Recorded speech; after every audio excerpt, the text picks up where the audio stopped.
ఇప్పుడు అది ఏంటంటే దానికి ఓన్లీ సోలార్ పవరే కేటాయిస్తాం. సోలార్ పవర్ అంటే పొద్దున ఎండ వచ్చి సూర్యరశ్మి వచ్చినాకనే మోటార్ ఆన్ అవుతుంది. ఎండ వీకంగానే మోటార్ బంద్ అయిపోతుంది. అంటే మనకి 7కి శుభం అయితే కరెంటు సాయంత్రం 5కి బంద్ అవుతుంది. ఇక గంటే కరెంట్ రైతు అంటే 8 గంటలు 7-8 గంటలు మా పబ్బులు పెట్టి రాదు. ఇక వాడు రైతు అన్నటువంటి కథ పట్టు ఇవాళ ఎవరో కలిసి మాజీ సర్పంచ్ ఆంజనేయులు గౌడని కొడుకు పైలట్ చదువుతాడు.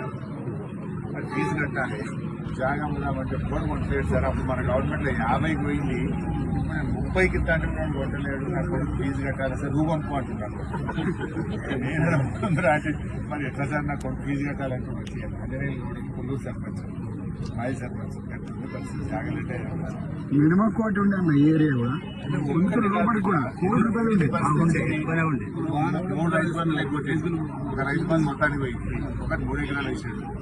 ఈ తప్ప 2 ఎకరాలు అది వాడు సిద్దిపేటకి వస్తే మనం దిట్టంగా నేను గట్టిగా మన గవర్నమెంట్ ఒక 50 ఎకరాలు పట్టి నెల ఇప్పుడు యూరియాకి తిప్పలొచ్చు.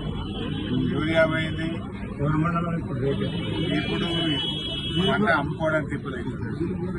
ఏది చూడు ప్రతి ఒక్కరికి తిప్పలేదు. పంట పండించుడు అలకముంది, అమ్ముకోవడం తిప్పలేదు. మళ్ళీ ఏ గ్రేడ్ పెట్టినా పని చేశారు చూసారా. మన మొత్తం మన గవర్నమెంట్ ఉండగా ఏ గ్రేడే పెట్టి ఇప్పుడు ఏ గ్రేడ్ బంద్ పెట్టేసింది. కటింగ్ పెట్టారు. ఎన్ని బాధ లేదు. అప్పుడు మీరు ఉండగా నాకు అసలు సమస్యనే రానియకపోదు. నేను యాదన్న వస్తే ఇక్కడ మెసేజ్ పెడితే పావుగంట కథలు చేస్తున్నాను. ఎంత ముద్దపోతుంది మన వాడు ఇంటికి మార్గం ఉంది.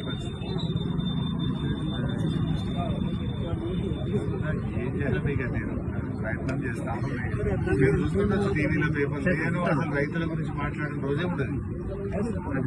ప్రతి రోజు మాట్లాడుతున్నాను.